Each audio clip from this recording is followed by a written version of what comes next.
I will start with saying we are not righteous, you know. Yes, we are angels. No, the Israeli army is not angels. We are doing a lot of mistakes. We are doing a lot of stuff that I am ashamed of, and we are doing a lot of stuff that we have to do, you know, to correct. But there is a huge gap between the place that we are aiming and trying to do and the story that goes out. A huge gap. I gave, I think, in the last year, more than 600 lectures in the US. All over. I speak a lot of in West Point, in the army, campuses, schools, wherever. I heard almost every stupid story about the IDF. That we are taking organs from kids. I assume that you know the funny story a few years ago, a lady from Austria eaten by shark in Sharm el-Sheikh. You remember that in Sinai? Few days later, an official guy stood up in conference and said, we investigate the case, we found out the Israelis sent the shark. Okay, so I know the story, and I'm not trying to say that everything is perfect, no. But I'm trying to share with you what we are trying to do and what are the orders. So to understand ethics, we have to start with the framework. With those 8 seconds that you have in the field to make those decisions. To make decisions in the field is not like make decisions everywhere else. Not at home, university, at work, you have the time, you can call your friend, you can call your rabbi. No. In the field, you have 8 seconds. Shoot or not to shoot. Use a tank, call it chopper. And you are very tired. In the field, I carried on my back in the last round more than 60 pounds. Some of the soldiers carrying more than 120. Now, when you carry something like that on your back, after 4 hours, you are losing half of your brain. Watch that, your IQ going down by 50%. Now, when you put the helmet, you're almost idiot. You know, small country, we cannot lose. We have to fight, we have to win. It's not enough. We have to fight, we have to win, but to remain human beings. Because if not, we can close the country, we can close the army. We were shown a video of a suicide bomber in a Jeep about to blow up his Jeep next to a bus. Gruber explained the diversion tactics the terrorists use. We have here a suicide bomber driving a Jeep inside Gaza. He wants to come close on Israeli bus, taking kids to school, and bring himself up with the bus. Why are you using a Jeep? We're talking about 10 years ago. The main barrier between the Palestinian area and the Israeli road used to be canal, and then a wall of sand. That's the reason he's driving a Jeep. So he can go down to the canal and climb to the other side. Second problem he's facing are the army position. The pillbox. I assume that you know pillbox, 40 feet 8. Usually you have 4 soldiers inside and they are watching the area. If they see a Jeep trying to climb, they start to shoot. So what they are doing diversion. Let's say they want to kidnap someone here. So they start artillery here, shooting over there, while the army busy, that's the time. So that's exactly what we see here. They start to shoot on the pillbox from the other side of the village. While the soldiers shooting back, that will be the time for the Jeep to come close to the barrier, cross the barrier and hit the bus. Okay, so that's the pillbox. Can you see the pillbox? Good morning, everyone. Can you see the pillbox? And who's shooting? Okay, the soldiers up here. They start to shoot on the pillbox on the other side of the village.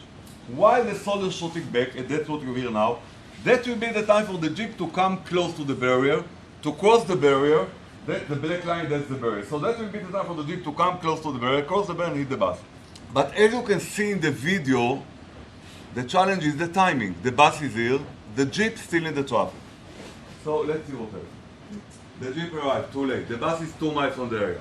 So the Jeep decided to turn to the left, to come close to Netiv Asara, to break the gate and to blow himself up inside, near one of the kindergartens or supermarket. The commander of the village heard the shooting. He understands that something will happen, but elsewhere, this is diversion. So he took the armored hammer, the huge hammer that we are using, and went out from the village. Now we see a Jeep coming in front of him. There is no sign of the Jeep that he is a human bomber, you know. I asked the guy later, how did you know that that's the guy? He said, one, we had 48 hours alert about a green Jeep suicide bomber, and second, I heard the shooting. So that's the guy. He blocked the road here in the center with the hammer, ran away to the side 50 yards with the soldiers, starting to shoot on the Jeep to stop the Jeep. The problem is always are drivers. You know, drivers all over the world, nice belly, not in good shape. My driver as well. A guy from my division, reserve guy. From Beersheba, married with 3 kids, 42 years old.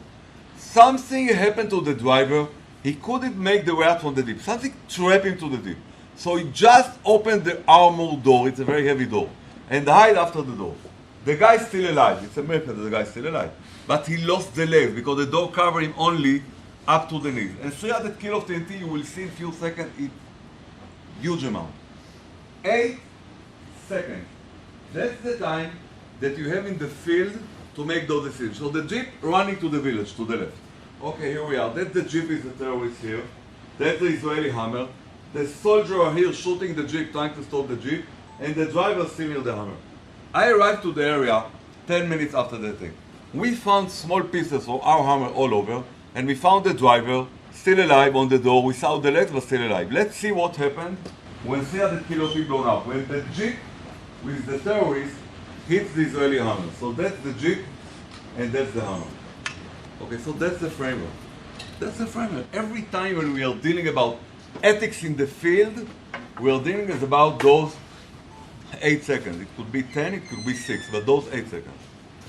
So the challenge is as follows. I'm sure that everyone have a lot of ideas about moral value.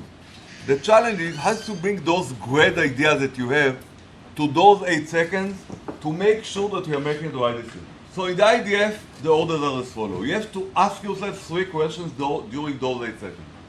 3 questions. The first one quite simple. As an army, you can use force. But this is not an open check. You can use force only to accomplish the mission. So first question should be always, are we using force to accomplish the mission? Let's say that you are entering tonight a village near Jerusalem to arrest a terrorist. To destroy the TV in the living room is part of the mission? No. So if you are using that to do that, you are crossing the line. Every time you're using force, that should be the first one. Quite simple. The second, a little bit more complicated. Okay, so you can use force, but make sure that you're using force only against your enemy, and not against non-combatants or, innocent. Now, usually, who are the non-combatants and the innocent? Civilian, kids, women. When you fight against an army, it's very easy. Uniform soldier, jeans and t-shirt, non-combatant.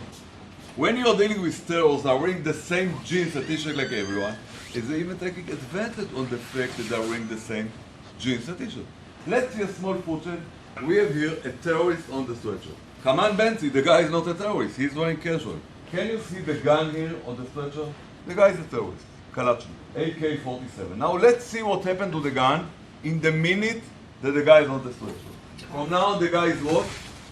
Non-combatant. Now the answer to that question is as follows. If you have a doubt, no doubt, don't shoot again. If you have a doubt, no doubt, don't shoot. When you use force, make sure that you know that that's the enemy. Think is not enough. Even though you're taking a risk, what is the risk? Maybe take the risk. You're a soldier. You're a soldier. Take the risk. Maybe he's, innocent guy. If you have a doubt, no doubt, don't shoot. That's the second. The third one, that's the most complicated one.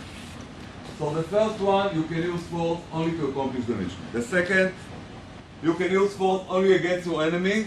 And if you have a doubt, no doubt, don't shoot. The third one, that's the most complicated. Dealing with collateral damage. What is collateral damage?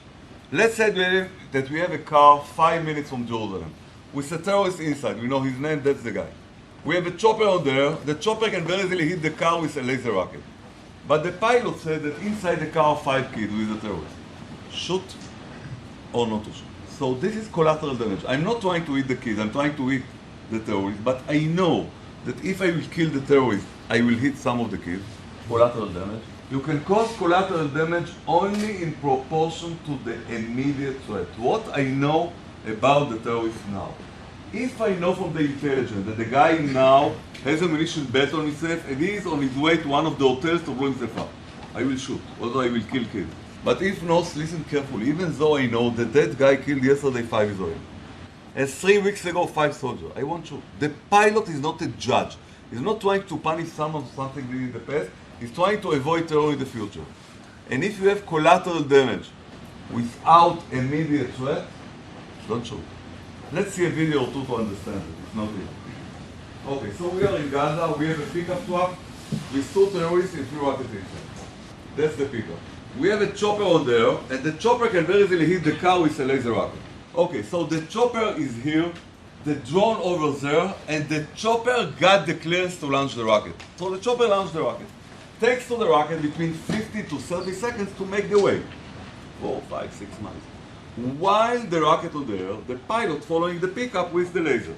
That will be exactly the point where the rocket will hit. But while the rocket on the air, the guy here in the pickup decided to go under a building. So the rocket on the air, and the guy is under a building here in the left side.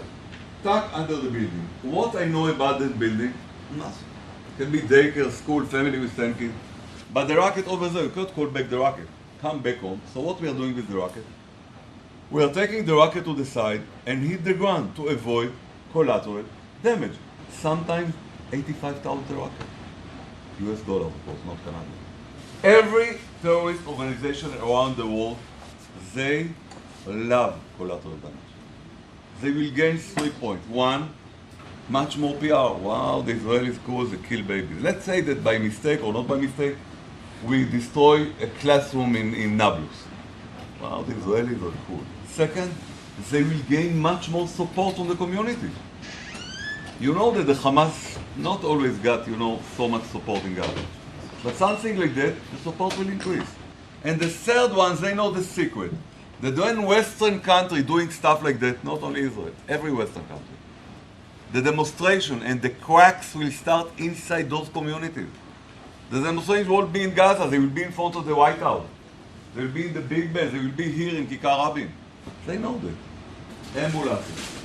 I have seen that in every operation and every war that I joined. They are using ambulance everywhere to bring terrorists, to take out terrorists, to make ammunition.